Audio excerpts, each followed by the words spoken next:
Hi, I'm Alan Bragg. I'm J.D. Kyle, and welcome to Inside Track Wow. Today, Alan and I are going to continue in our study of John Maxwell's 15 Invaluable Laws of Growth. And specifically today, we're going to talk about the law of the mirror. Alan, tell us what the law of the mirror states. The law of the mirror simply says you've got to see value in yourself before you're going to add value to yourself. Wow, that's powerful. So, I got an example I want to share with you here. So, I'm holding $10 in my hand here.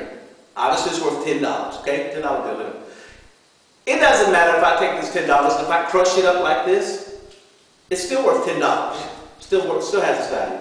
It doesn't matter if I can step on it, stomp on it, it's still going to be worth $10. I can hide it away. I can put it in my pocket to where you can't see it. I can look at it and say, you are nothing but a raggedy, old, torn up, ugly $10 bill. It's still worth $10, 100%.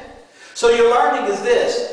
No matter what somebody says about you, no matter what circumstances come around you, you do have value. The question is this: do you see value in yourself? And are you adding value to yourself? In order to do that, once you do that, you're going to really be able to add value to others. Alan's going to share with us a couple of personal examples of himself of how he's adding value to his own life. So we're in a gym this morning because it's got mirrors, and we're talking about the law of the mirror. Yeah. Well, I see value in myself, so that I want to come and add value to myself and exercise. Why do I want to do that? Well, for one, I want to take care of myself, and this is how I can do it. But more importantly, it's because I've got 3 kids. I've got a family. Right. And I want to be there. I want to interact with them. I want to be able to play with my boys as they grow older.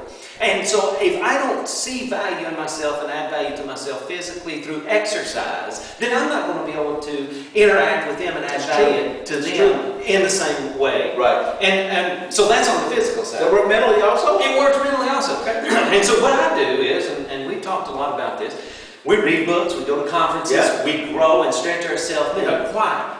Because we see value in it. Absolutely. But we don't do that until we see value in ourselves. Yeah. And so the takeaway is, got to see value in yourself. Yeah. You got to have enough self-esteem to know yourself and know that you're valuable. Yeah. Do you believe in yourself? Are you betting on yourself? If you're not going to bet on yourself, who do you think is? Know that you're valuable. Yeah. You got to see value in yourself and keep adding value to yourself. If you're not doing it, this is the week to start. You guys have a fantastic week.